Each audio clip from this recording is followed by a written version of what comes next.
Blaze News, the mandate day 37. I'm Jill Savage. Tonight on the agenda, Minority Leader Chuck Schumer announced his plans to vote for the GOP's CR to prevent a government shutdown. President Trump praised Schumer on Truth Social, writing, "Really good and smart move by Senator Schumer. This could lead to something big for the USA, a whole new direction and beginning." More than 50 universities are under investigation for racial discrimination as part of the Trump administration's war on DEI. This includes Yale, Cornell, Duke, and MIT for alleged race-based preferences for admissions, scholarships, or any aspect of student life.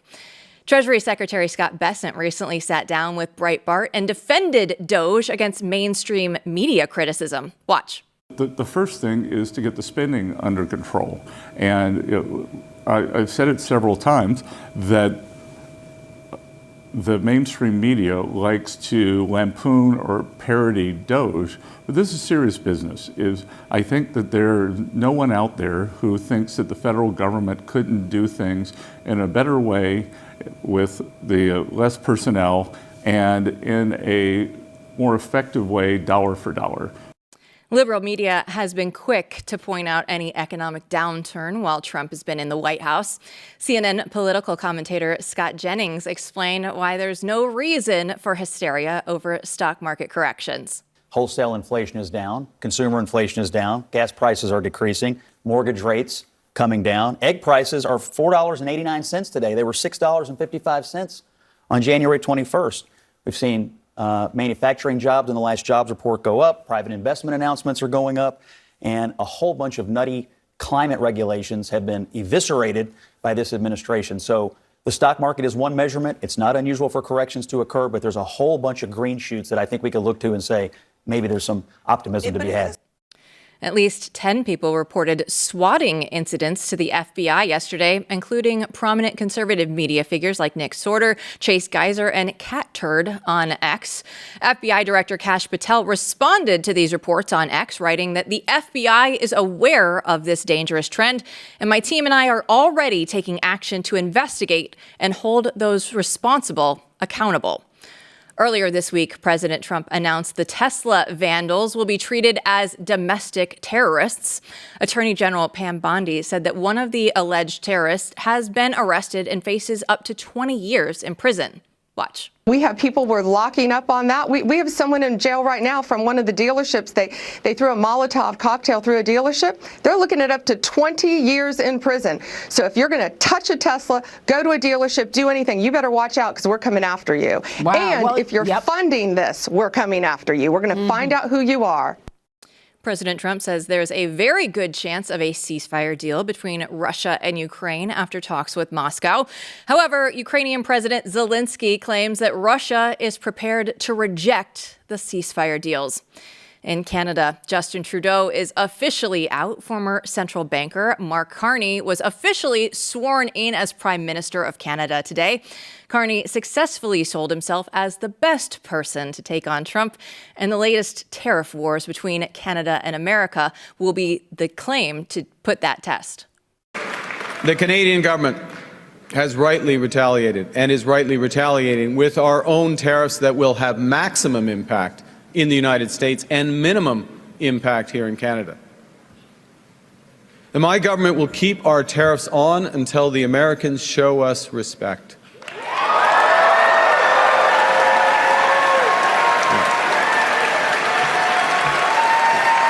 Carney holds both British and Irish citizenship and has been an advocate for net zero carbon emissions. That's what everybody's looking for. Let's go ahead and bring in Editor-in-Chief Matthew Peterson. You know, that's the qualifications that you need. You just need to make sure we have those net zero carbon emissions. That's on the top of everybody's list right now. Yeah, not exactly going for the new thing over in Canada, right? No. I mean, we're doubling down on, oh, well, this guy will be better fighting Trump. That is exactly what's going on there. And I think there's a lot of disappointed Canadians, some of our friends, about this. But nothing new there. And, you know, I mean, that's an FAFO situation. Like, find out. Keep coming at Trump and see what happens. Well, Chuck Schumer is finding out that if you go through and pretend that you're going to fight against the Republicans, only to back down a little bit later and just say, oh, you know what? I'm actually going to go ahead and vote for this. The Democratic Party is not very happy with him right now. Yeah, well, see, this could happen to Carney as well. And what we're seeing is the left having to grapple with something called political reality. And they haven't had to grapple with this in a long time. And this is what this is what happens when you win. You put people in a bad situation. And say what you will about Schumer, he has been doing this a long time. And sometimes, in order to win, when you have to lay down, right, for the battle and live to fight another day. And I think he sees that here. But of course, that's not going to be satisfactory to many Democrats, especially when you've whipped up your base and told them that literally Hitler is taking over with his band of Nazi fascists like Elon. And then you have to play real politics with them, right? And actually lay down, and you can't win every battle. So that's going to be a continuing problem for the left. It's going to put a lot of pressure on that coalition. I've been saying for a long time they're due, but they haven't had to pay the fiddler yet. And now that bill is slowly coming due. And what I'll say to everyone right now is this is just the beginning of that crack up, because this pressure is going to grow and grow and grow throughout the course of this year. One of the most problematic stories that we've seen this week is the swatting that is being done against conservative media influencers. And it starts out with basically a pizza being delivered to their house, and it would always say COD, cash on delivery. And we don't know if that's just a way to see, if they're going to be home or not. But then after that, a short period of time goes by, and the SWAT team will show up to their homes, which you can imagine is a very difficult place to be in when you're not expecting a SWAT team to run into your house. That's a very dangerous situation that these people are facing. Yeah, to be absolutely clear here, the goal is murder, right? The goal is that you pick up a gun because you don't know what's going on in your home. I could easily see doing this, right? Even if you're careful, you hear a bunch of people charging your house, you don't know what's going on, and then someone shoots someone at the end of the day. And it's a very uncomfortable situation for every family. It's traumatizing for kids and adults alike. And yet they keep doing this, and they keep getting away with it. It's a form of domestic terrorism. We have to be really clear on this. It is terrorism, plain and simple. And it's meant to threaten people into silence and to stop people by force from exercising their God-given rights as Americans. And we'll have Nick Sortor on a little bit later in the show to break down what was happening against his family this week. But it's one of these stories that I hope gets out there a little bit more than it has. I know that some of the people in conservative media are picking up on it today. And our friends, Brianna Morello is an independent journalist. She's been all over this. But it's just... It's such a scary situation that could turn so negative so quickly with this. Yeah, and we need everyone talking about it. God bless Brianna, right? I mean, we're giving her some love today because she actually is picked up on it right away and started talking about it. There's a lot of people who've been swatted who haven't come forward, who are still behind the scenes. Everyone's saying this.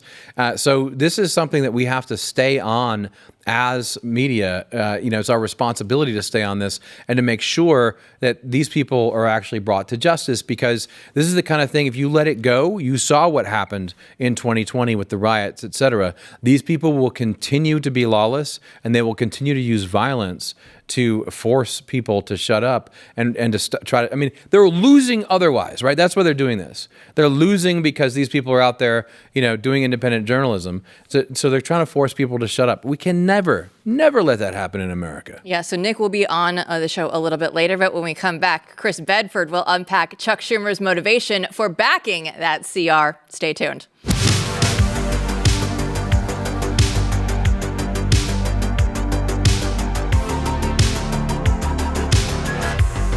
Well, it's time for Good Ranchers, because since 2017, over 140,000 family farms have shut down. And why?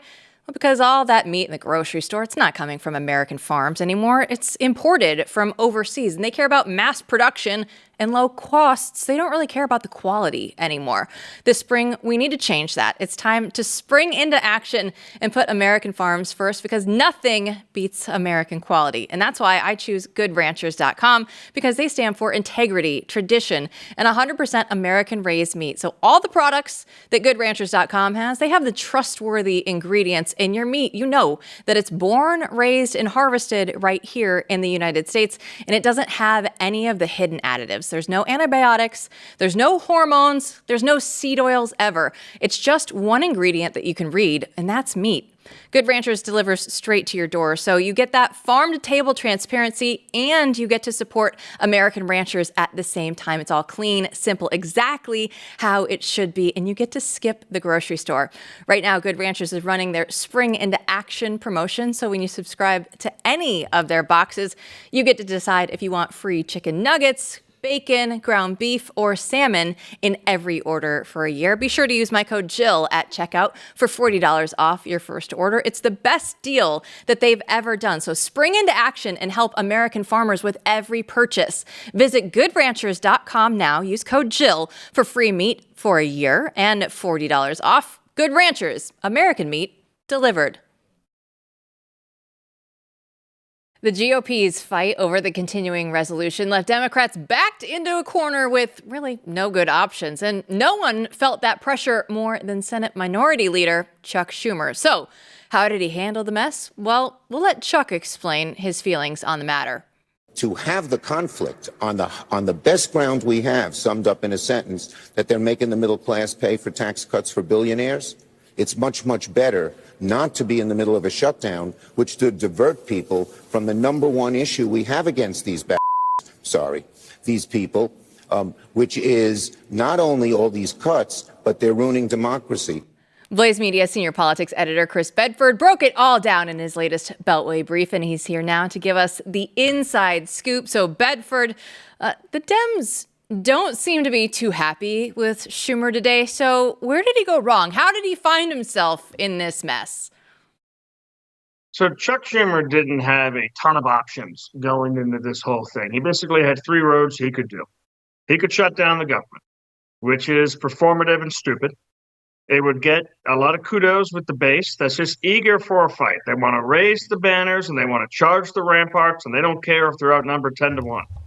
The reality is, if he did shut down the government, two people who he dislikes a great deal, Russ Vought and Elon Musk, would essentially be running what gets cut and what doesn't, and they'd have real, true legal precedent to do so.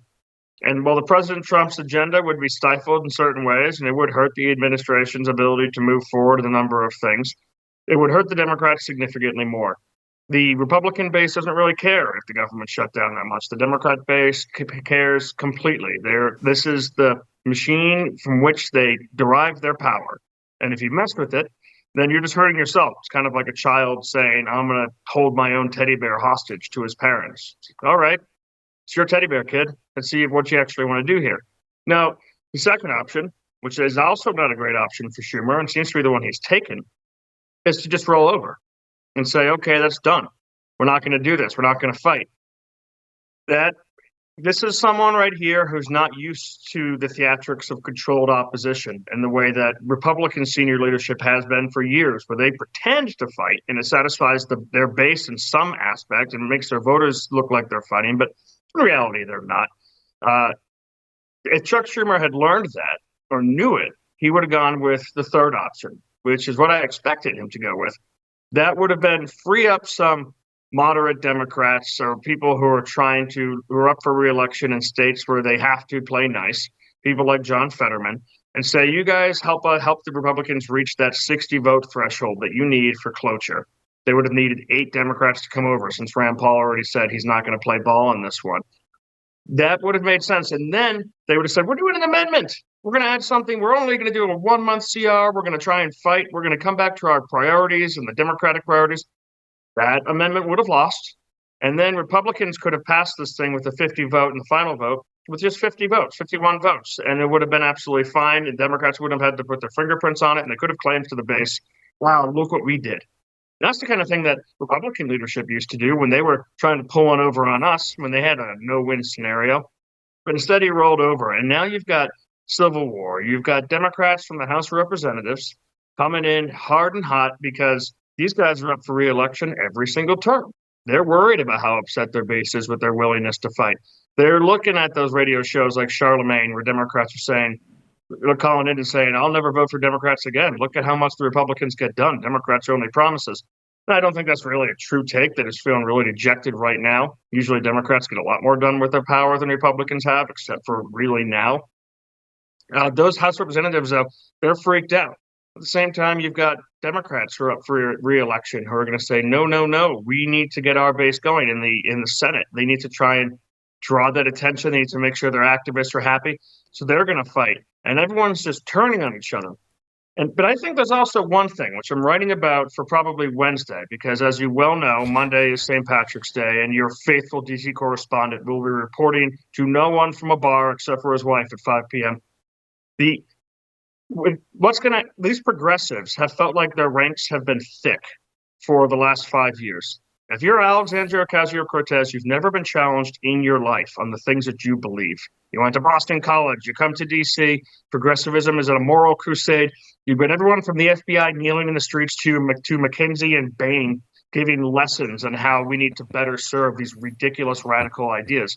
This is the first pushback they've ever gotten. And they're realizing that those pews in the progressive church, which were jam-packed with people when it was a ticket to power, are suddenly feeling a lot less filled than they used to be. And there's more Democrats who are turning against them. I think this is a last stand for them. It is interesting.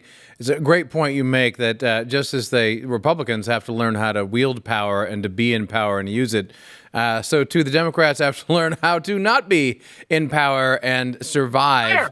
But I do think that controlled opposition is never going to be in Chuck Schumer, to his credit, actually.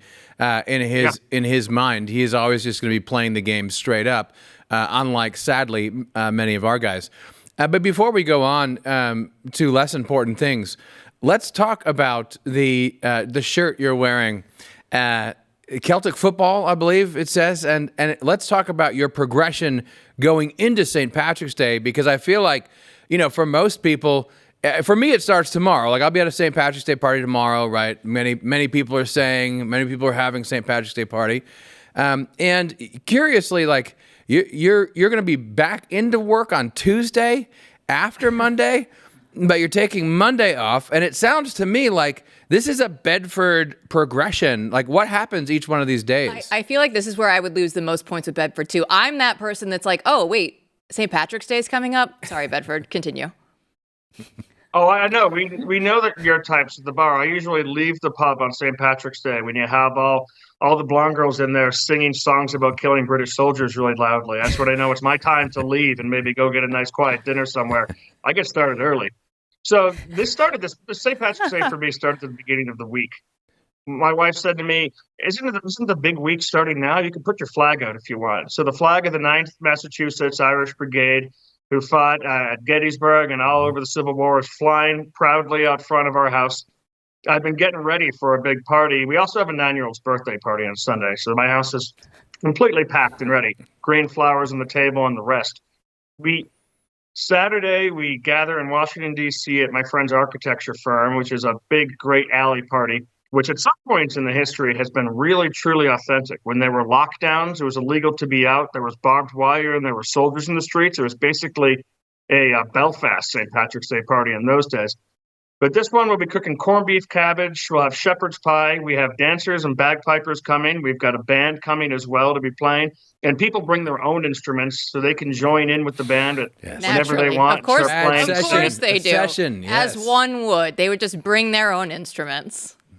They bring the fiddles, they bring the guitars, and one guy brought a bongo one year, and I was skeptical, but he actually had a good beat going in the background, a little tribal thing going for the tribal chieftains and the Celtics, the Celtic football club, which I'm wearing right now.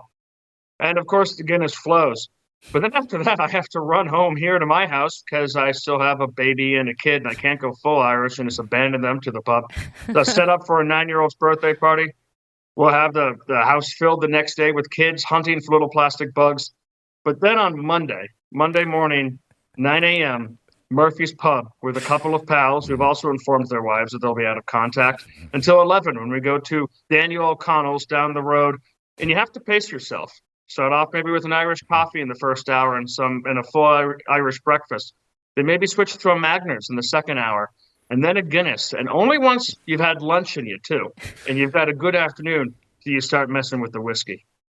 That's even better than the bar crawl, the Bedford bar crawl. This is the Bedford St. Patrick's Day bar crawl. That's even better information. I have to go to Houston later next week, but I'm about to change my flight to stop there Monday. You just sold it very well.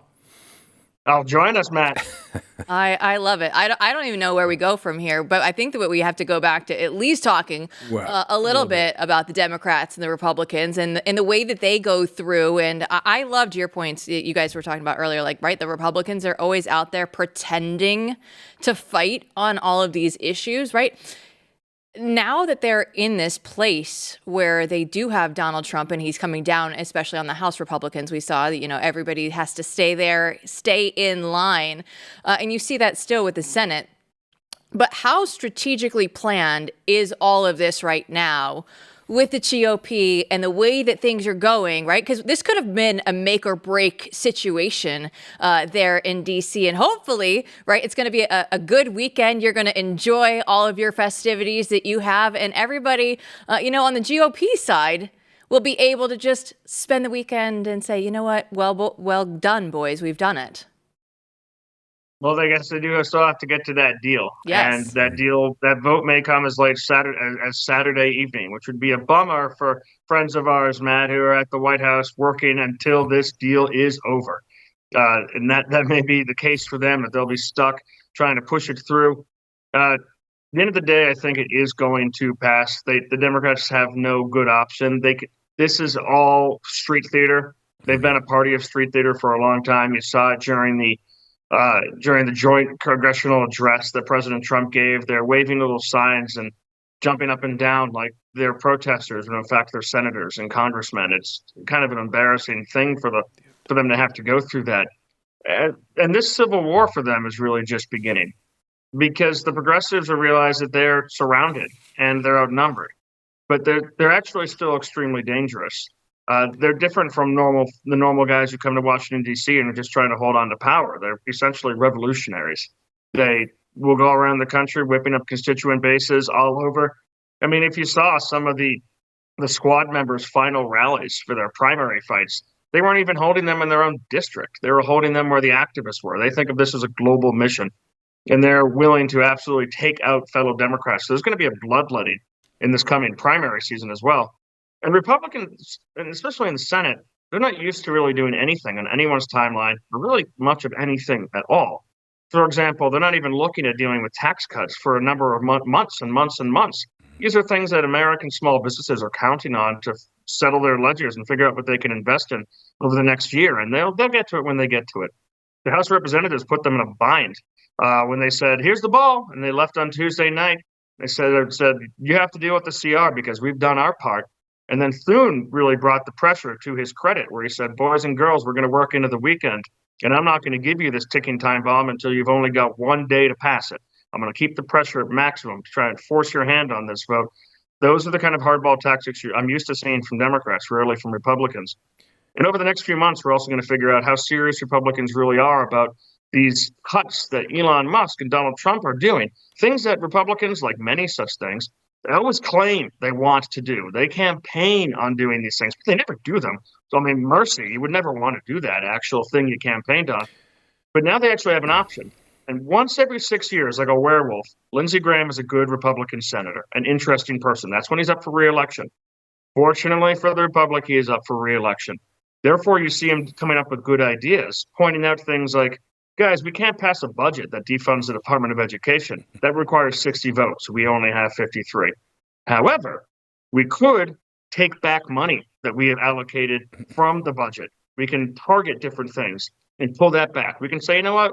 We're actually defunding the Department of Education, and they only need 51 votes to do that. Now, this is a good idea.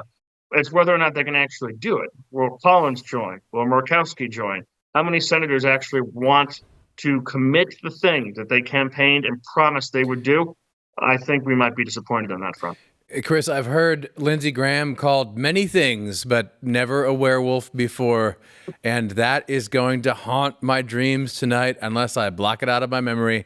Don't let him in there. We know where we could go from there. But let's not do that. With 60 seconds left here. Let's talk about the burgeoning rifts, like the growing rifts on the left. It sounds to me like we're still early on, right? There's turmoil. Of course, you got people in the House going crazy. They're going to throw feces at their leaders and yell and scream, and that's great. But in the Senate itself, is Schumer? Are there any splits now where we're going to see as this moves forward, right? Who's going to lead? Let's call it the left or the progs. Who's going to lead them against their own version of uniparty Democrats? Do we see anyone who's really coming to the fore, or do you think it's too early on? He's an interesting candidate for it because he's just from a deep blue state, and I didn't see him as someone who was going to be a big rabble rouser. But Senator Murphy Chris Murphy's been an interesting person for this. I followed his career a lot because actually after COVID, he was been really hard on tech and its impact on social media and screens and their impact on children development in their minds in a way that caught my interest. But since Donald Trump's election and inauguration, he has been one of the only Democratic senators who was out there at the forefront, not just fighting on process of what's legal, whose authority is what, where the dollars and cents goes, like a bunch of chirping secretaries. He's been out there actually defending transgender things, defending illegal immigrants in a way that most Democrats have read the polls, realize the American people are completely against them on and shut up about. He doesn't have that problem. So he's been out there attacking Republicans very forcefully on the issues, not just on the process. Will he turn his guns on Chuck Schumer now that Schumer is looking weak? That's another matter. All right, Bedford, I would say post on social media for everything that you're doing this weekend that people want to follow along, but I don't know if that's really a good idea. So I'm just going to say have a great weekend out there, and we'll look forward to all the updates when you do come back onto the show on Tuesday. I'll see you Tuesday. All right, don't go anywhere. Nick Sortor will tell us about the swatting efforts targeting conservatives next.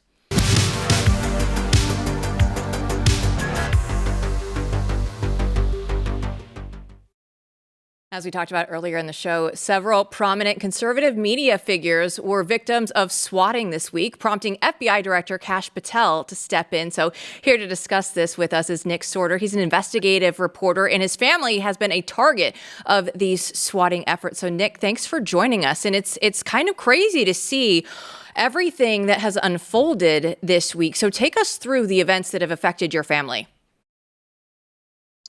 Well, I'm pretty strategic about my location, so it's very difficult for them to get a handle on me and figure out where I am at any given time. And so they kind of gave up trying to go after me. So they went after my family instead. They first my dad and my sister, and they continue to this hour actually to get random pizza deliveries. Doesn't matter how many times I tell the pizza delivery people to stop. They continue to try to deliver pizzas to their addresses, which, at this point, it's not spooky to my dad. He thinks it's like, okay, fine. You're going to keep doing it, and the pizza places are going to have to keep paying for it, I guess. But it was really terrifying for my dad when he was swatted initially, because he had never, I come from a blue collar family that they're not chronically on the internet. They're not constantly watching TV. And my dad had no idea what swatting was. This whole concept was totally foreign to him. So when a dozen cops start trying to break down his door in the middle of the night with guns drawn, you can imagine, he sees them surrounding the house with flashlights, looking in the window. You can only imagine the terror that causes. And that's the entire point here. They are trying to terrorize us and our families, to shut us up. That's where we're at this point. And as you saw, I was one of the first, but definitely wasn't the last. It's been happening to a lot of us, especially on X in this past week. So walk me through this again. I really want our audience to get clear on what's going on here. I mean, that they already are trying to go after you personally, but what you're saying is you're pretty careful and they can't find you. So then they start going after family members and tracking them down and having this happen to them. Does it come along with, messages and other forms of threats? Tell us more about that. So right before this happened, my sister actually got an email calling me a Nazi and she works for the government. I'll just say that much. And so they actually sent it to her government email, which was a very, very stupid idea, because now at this point, now you have government authorities looking at harassing, threatening emails being sent to government employees. So that opened up a new can of worms that brings other investigative agencies into it. And she's not, this is funny. She's not involved in politics at all, doesn't even agree with my politics. They just assume that she does. And so they harass her. And then they mentioned in that specific email that my parents were to blame for this. And then all of a sudden, both of them end up getting swatted. So. Well, you wrote on X that we don't have time to wait, that there are more conservatives that are being swatted as we speak, that many aren't even revealed publicly, and that Pam Bondi must make it crystal clear that the DOJ will pursue these cases and innocent people will be getting killed if the FBI and DOJ don't intervene immediately. So what do you want to see done at this point? No, I, honestly, at this point, what I want to see is I want to see a strong indication from the DOJ themselves that they're actually going to pursue these charges. Because even if Kash goes, and Kash put out a statement earlier saying that he was going to be investigating it, I do trust Kash. I do think that he will actually do that, but it's up to the DOJ to follow through with that. If the DOJ won't pursue federal charges against people that are terrorizing families all across the nation, then Kash's work is going to be for nothing. So that's what I'm calling on the DOJ to do, to make, and she has the opportunity to do it. She's about to do a press conference here very shortly. So she has the opportunity to actually send that message and let people know that this is not going to be just glossed over and, whatever, like's been done in the past. And I hate to say it, but there are a lot of Americans, especially on the conservative side right now, that don't trust Bondi. And this would be a very important time for her to act to regain some of that trust. Yeah, and it's not just the conservative figures on X that are getting this treatment. It's Elon Musk and the Tesla dealerships all across the country. And our Glenn Beck had a lot to say about that earlier this week. Let's take a look. These attacks on these dealerships, in Portland, 350. Can we get Portland under control, please? 350 demonstrators, they go in and they just swarm this Tesla dealership. 9 people were arrested outside of the Tesla dealership in New York City. Same thing happened. And they're not peaceful. They're not like, singing songs, "We shall overcome. Tesla, we shall." That's not what it was. These people were targeting and trashing Teslas, and they're setting fire to Teslas. Trump was at the White House. He was buying a Tesla. He hates electric cars, and so do I, quite honestly. It's cool technology, but I hate them. I'm a car guy. I think Trump is the same kind of guy. But he said, "I'm writing a check. I don't want a discount. I'm writing a check. I'm buying one." Now, Nick, the idea here is this is terrorism. The T word needs to be used. It is terrorism. And so when you look at what's happening to the dealerships, people bombing stuff, and then what's happening to you and your family and these threats, talk a little bit more about what motivates these people and to commit acts of terrorism. Like, what is causing this, and do you think it's going to increase? DOJ keeps, tiptoeing around the issue and just hoping that it goes away. I do think it's going to increase because nobody is seeing any consequences at all. They never have. And at this point, I'm glad that they arrested somebody for firebombing the Tesla dealership, but they arrested one person. And I don't even know who arrested him. I don't know if that was a DOJ. We have no idea. It probably was just a local police department that did it. And no words have been given about potential federal charges that this person is getting. And that's where we need to step in and utilize the DOJ for real crimes, real threats against health and safety and property. that we're getting, there are hundreds of people that are going around smashing windows at Tesla dealerships, invading them, firebombing them, shooting them up, literally shooting them up. And you haven't heard about any arrests or any of those. I don't know what we're waiting for here, because a lot of these people have been identified publicly, but so far none of them have received charges besides one, and we don't exactly even know what they've been charged with. Bondi didn't really go into any detail as to what they were charged with and whether or not they're federal crimes or the state's charging them. Yeah, Nick, we certainly reach out to you and your family and, all the well wishes that you guys can have to stay safe. But we will definitely be following up on this story, because this is such an important story and something needs to be done, as you're saying. Thanks so much for your time today. Appreciate you guys. Matthew, when you look at this, our friend Brianna Morello, she's one of the people there, independent journalists on X, and she put out statements saying that, the guy who goes by Cat Turd was swatted for the 4th time last night. She said many conservatives aren't willing to go on the record when they are swatted. She said she can confirm 6 instances in the last 48 hours, I should say.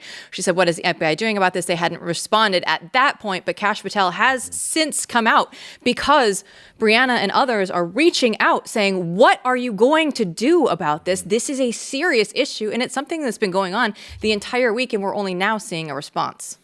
Yeah, I mean, this is the return of attempted totalitarian mob rule, right? I mean, there are very powerful interests who are organized, and most likely this is an organized effort, right, that's paid for by someone. And that kind of stuff, to me, that's where you introduce RICO. They should go back to BLM for this. This money is flowing in order to intimidate people, and crimes are being committed in order to do that. Think about what they're trying to stop here. They're trying to stop independent journalists who put out stories that they don't like, and they're going to threaten their lives and the lives of their family if they continue to do that in public. That's reprehensible. I mean, that goes right to the heart of the American experiment. It cuts right against the First Amendment. And so this is terrorism, mobster style behavior. If we tolerate it, it will grow. And I think that Nick is right in what he said. I think a lot of people like us are watching this, and of course we're in a great position to act on it. We will keep pushing until they do something, because this really has to end. It's way past time that we get into who's doing this and why and start putting people behind bars. Of course, we don't want this to happen. We would prefer that none of this would ever actually occur. But then if you are Pam Bondi, right, this is an opportunity for her to go out there and kind of say, hey, conservatives, I do see you. I will step out and actually try and help you in this instance, because right now, Pam Bondi is the only one that's in the administration that doesn't have like that stellar reputation at this point in the administration. Yeah, I mean, it's not that she's done anything, wrong necessarily, but after the Epstein sort of botched release, and the fact that she was sort of an older figure on the right from Florida seemed fine, but from a different era, the questions are there. So we need to see action. There are a lot of great people at DOJ already. Some of them are still just getting confirmed, but she has enough power to go after this, and this is a litmus test. This really is a test for her in the Department of Justice right now. Well, it is a Friday night. We're gonna lighten things up a little bit. We're not all gonna be going out to the bars like Chris Bedford for St. Patrick's Day, but you know what? Maybe we are. But when we come back, we're actually gonna have your favorite destinations for red state spring break locations after this.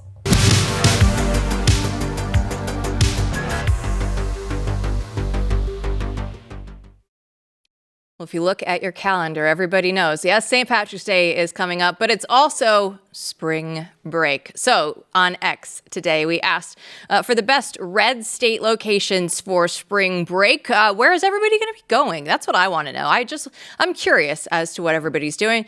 Rob Eno, who works with us, he said the ultimate place is the Gulf of America, and wearing this swag, which, by the way, you can go to shop.blazemedia.com and pick up our Gulf of America shirts. And you know what? Rob would still be able, Blaze is still going to be able to get into the White House press pool because we know it's Gulf of America. Oh, yeah.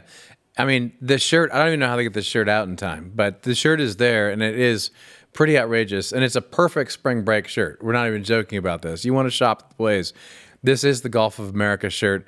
There will be people wearing this. Oh, it's selling very well. People are very excited for the Gulf of America. Let's go ahead and move on to Harris. He says Branson, Missouri with family, hands down, or good fishing hole.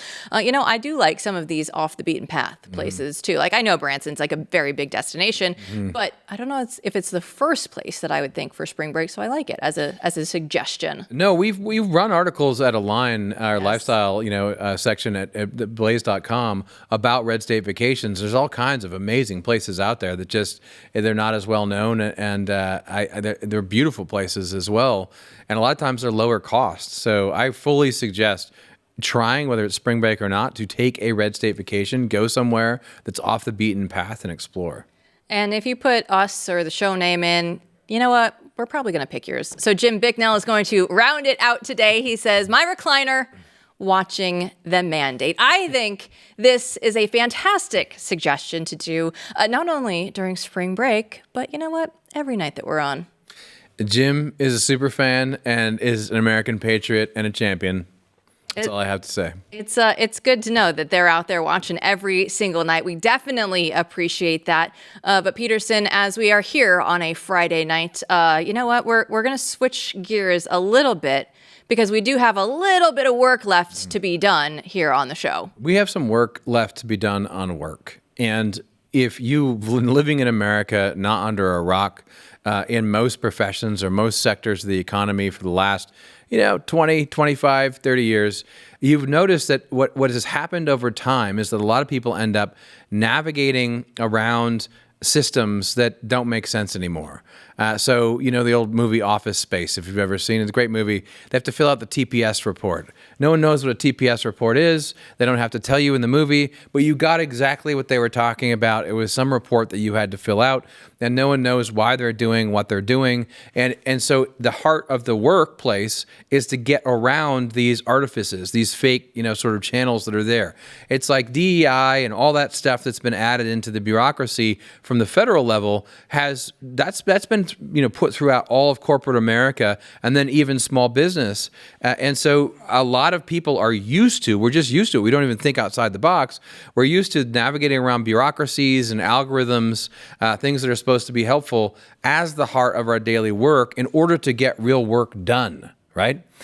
And I think what's interesting about the spot we're in now is that is actually changing in many industries. And nowhere do you see this better than in the young tech bros who are going into manufacturing, who are looking at doing things in a different way. I mean, there's also, to start a company, right? There's complicated financial gurus who are going to tell you how VC works and how this all should go. And that's very complicated too. That's its own ball of wax, where you have very smart young people trying to start companies, and they're doing this whole song and dance, and none of it resembles sort of the old school capitalism that you were taught about in the 1950s, right? Where you have investors and they come together at a table and they look for the best course of action for the business. So all this crap, right, that sort of came in through regulation, that came in through ideology over the last decades, that is what we have to fight through, and that is what you see people fighting against now in very interesting ways. And what that's going to open up is productivity, because it's going to allow people to not spend their time trying to work against a system in order to get work done. It's going to allow people to simply do the job and get work done directly, right? And it's almost as if we can't imagine being able to do that in some of our larger corporations and in many sectors across the country. So my message simply to you would be to start thinking outside the box and look around you, and we're going to bring more examples of this to you as we go forward. There are people creating new businesses. There are people reforming old ones. There are people creating whole new industries and pushing into new areas who are working in a way that is unencumbered. Is it unburdened? That's unburdened by what has been, ladies and gentlemen. A way in which people are operating increasingly without dealing with the regulatory state. And of course, this is also why the Trump administration's war on the administrative state is so important, because the more you cut down the regulations, the more you get rid of the DEI and everything extraneous, instead of having to work around a system to do our job, we can simply do our jobs. And we have played clips on the show this week of Howard Lutnick saying that they are going to go through and have deregulation. Everybody on the right is always very excited about this. But my question for you is, how do you see AI playing into that? Because I feel like this is like the AI week at the Blaze.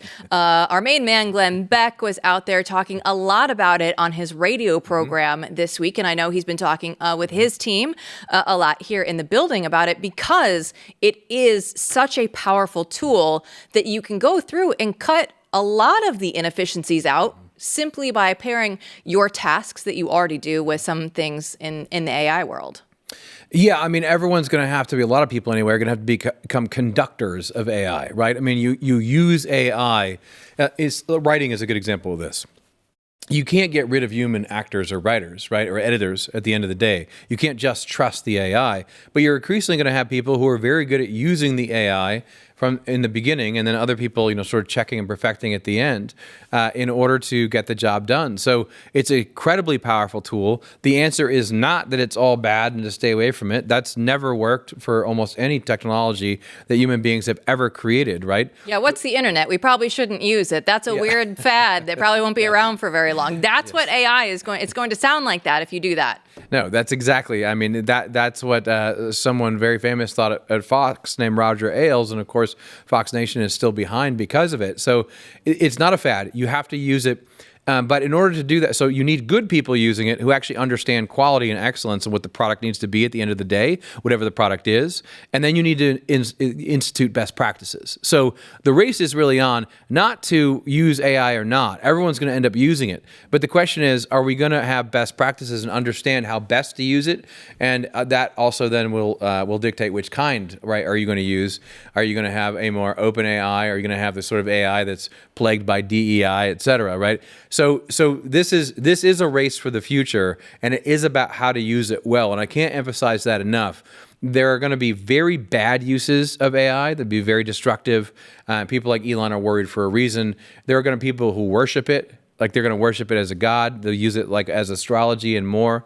And then there's going to be like, how actually do you use this to make us more human, not less, more free, not more enslaved? And if good people like Glenn and the team and people here don't grab onto it and lead the way forward, bad people will. So we got to get on it. Well, they see Elon and the boys and the DOGE that they're doing out there in Washington, D.C. A lot of that is being done with AI, and I can't wait just to see everything that they uncover, because if you can go through and use that against the administrative state, and you know what, I would love to see everything get on blockchain, because good luck, Democrats and deep state. After you get it on blockchain and everybody gets it there, how are you going to talk your way out of that one when it's already going to be done where everybody can see it out in the open?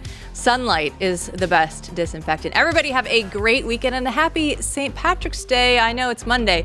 We will at least be back here, even if Chris Bedford won't. Have a good one.